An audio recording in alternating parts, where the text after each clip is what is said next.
Assalamualaikum warahmatullahi wabarakatuh. Perkenalkan, nama saya Yulistiawati dari Program Studi Pendidikan Guru Sekolah Dasar Universitas Kuningan akan menjelaskan mengenai struktur bumi, diantaranya ada hidrosfer, atmosfer, dan medan magnet bumi. Yang pertama ada materi tentang hidrosfer. Menurut Panut dan kawan-kawan, tahun 2007 mengemukakan bahwa hidrosfer adalah air yang terdapat di dalam samudera, danau, sungai, air tanah, dan uap air di udara. Bumi memiliki banyak sekali air. Diperkirakan 71% permukaan bumi ditutupi oleh air. Air ini tidak tersebar merata. Lebih banyak terdapat di belahan bumi selatan dibandingkan dengan di belahan bumi utara. Kemudian, menurut Ruhimat dan Mustar tahun 2008 halaman 18 mengemukakan bahwa hidrosfer adalah lapisan air yang berada di bumi. Adapun ilmu yang mempelajari tentang kondisi air, permukaan dan bawah permukaan bumi disebut hidrologi. Kemudian ada identifikasi unsur-unsur utama siklus hidrologi. Menurut Yusuf tahun 2017 halaman 45 ada 3 jenis siklus hidrologi, yaitu yang pertama siklus pendek. Siklus pendek pada hidrologi yakni dimulai dari air laut yang terkena panas akibat adanya sinar matahari. Kemudian menjadi gas sehingga proses ini dikenal dengan kondensasi. Selanjutnya ada siklus sedang. Siklus sedang pada hidrologi dimulai dari uap air yang ada di bumi, ditiup oleh angin hingga sampai ke daratan. Di daratan, uap air tersebut pada akhirnya membentuk awan, hingga awan tersebut jatuh sebagai hujan di atas daratan. Air hujan yang telah jatuh akan mengalir melalui sungai atau salokan, dan akhirnya kembali lagi ke dalam laut. Dan yang terakhir ada siklus panjang. Siklus panjang hidrologi dimulai dari uap air yang berasal dari air laut yang ditiup oleh angin ke atas daratan. Adanya pendinginan yang ada di daratan tersebut akhirnya mencapai titik beku pada ketinggian tertentu. Proses ini menyebabkan terbentuknya awan yang mengandung banyak kristal es. Awan-awan yang mengandung banyak kristal tersebut akhirnya mampu menurunkan hujan es atau salju di atas pegunungan. Di permukaan bumi, es dari pegunungan tersebut mengalir dalam bentuk glaster, masuk lagi ke sungai dan akhirnya kembali lagi ke lautan. Dan yang kedua, materinya mengenai atmosfer. Menurut Hartono, tahun 2007, atmosfer berasal dari kata amos, berarti uap, dan spira berarti bola bumi. Atmosfer merupakan lapisan udara yang menyelimuti bumi. Lapisan atmosfer merupakan campuran dari berbagai unsur. Selanjutnya, menurut Petty tahun 2008, atmosfer tidak jauh berbeda dengan lautan yang membungkus permukaan bumi. Keduanya merupakan fluida yang membungkus permukaan bumi dan terikat secara gravitasi. Perbedaan yang mendasar antara atmosfer dan lautan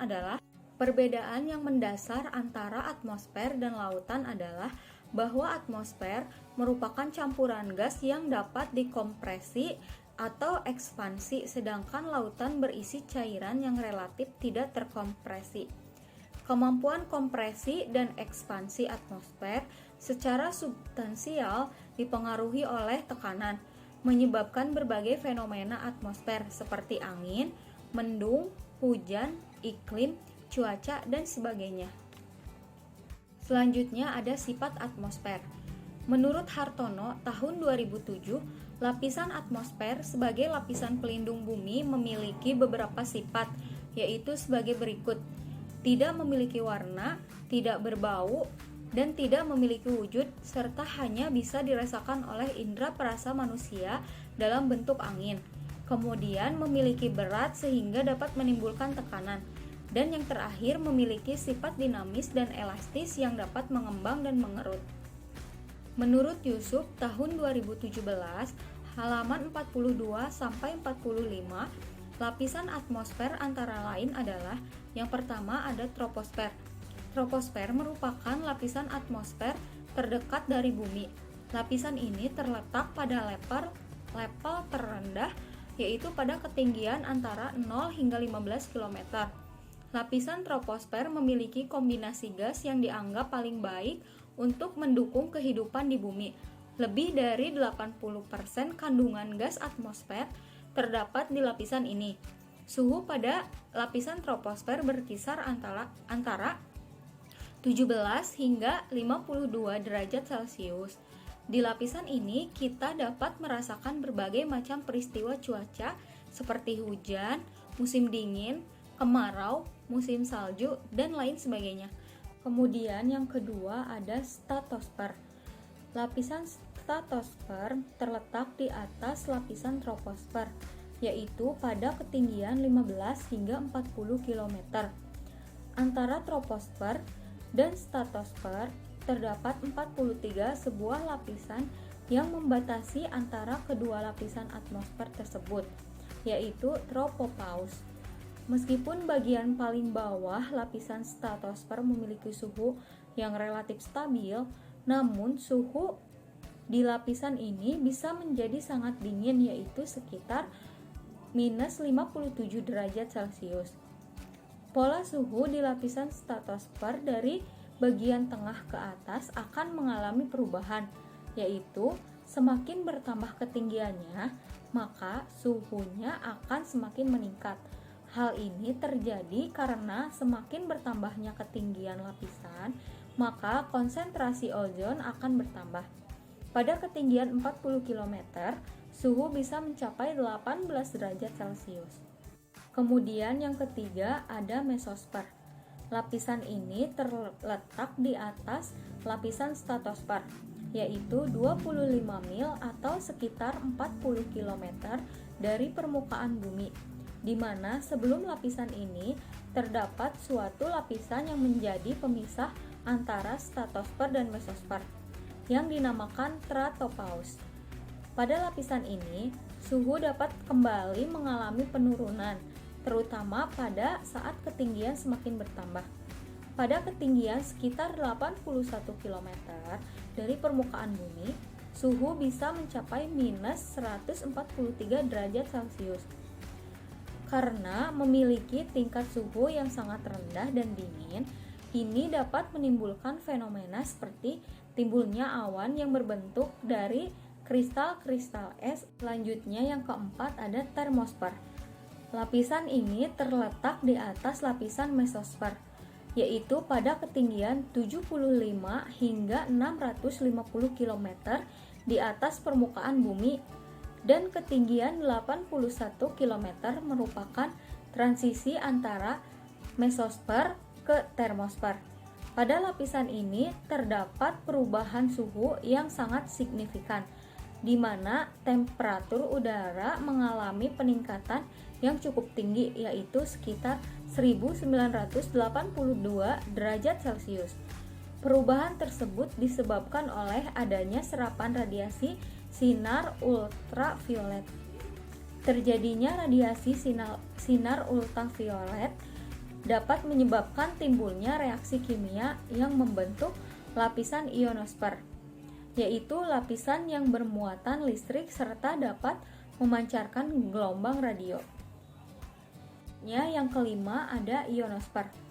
Lapisan ini terbentuk dari reaksi kimia dari radiasi sinar ultraviolet. Lapisan ini mempunyai ketebalan antara 50 hingga 100 km.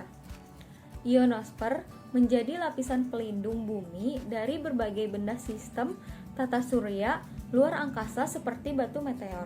Selain itu, lapisan ini juga menjadi tempat terjadinya fenomena aurora yang juga dikenal dengan sebutan cahaya ultra atau cahaya selatan.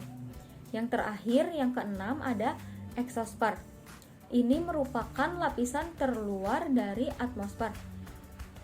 Lapisan ini memiliki ketebalan yang berkisar antara 500 hingga 700 km, di mana suhunya bisa mencapai 50 derajat Celcius.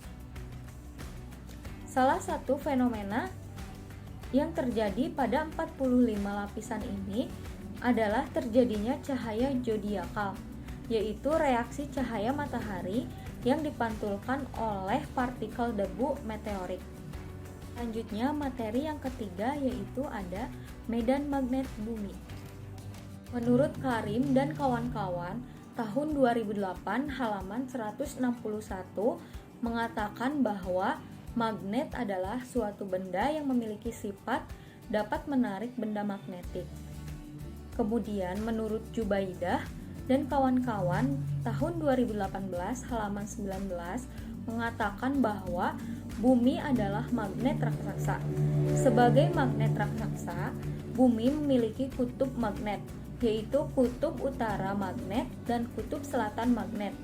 Kutub utara magnet bumi berada di sekitar kutub selatan bumi, sedangkan kutub selatan magnet bumi berada di sekitar kutub utara bumi. Indrat Moko dan kawan-kawan tahun 2009 halaman 155 mengatakan bahwa medan magnet bumi adalah medan di mana dapat dideteksi didistribusi gaya magnet. Selanjutnya ada sudut deklinasi dan inklinasi. Sudut deklinasi merupakan sudut yang dibentuk oleh kutub utara jarum kompas dengan arah utara magnet. Sedangkan inklinasi merupakan sudut yang dibentuk antara ujung jarum kompas dengan arah horizontal. Menurut Jubaidah dan kawan-kawan, tahun 2018 halaman 19 mengatakan bahwa ketidaktepatan kutub utara dan kutub selatan magnet bumi disebut deklinasi. Selain adanya ketidaktepatan penunjukan arah kutub utara dan kutub selatan magnet bumi, ternyata medan magnet bumi juga membentuk sudut dengan horizontal permukaan bumi atau yang disebut dengan sudut inklinasi. Dengan pendapat Widodo dan kawan-kawan tahun 2009 halaman 176 bahwa arah garis gaya magnet bumi tidak berimpit arahnya dengan arah utara selatan. Penyimpangan arah utara selatan yang sebenarnya disebut deklinasi. Arah garis-garis gaya magnet bumi ternyata tidak sejajar dengan permukaan bumi. Sudut yang dibentuk oleh magnet itu dengan garis mendatar disebut inklinasi. Sekian pemaparan materi dari saya.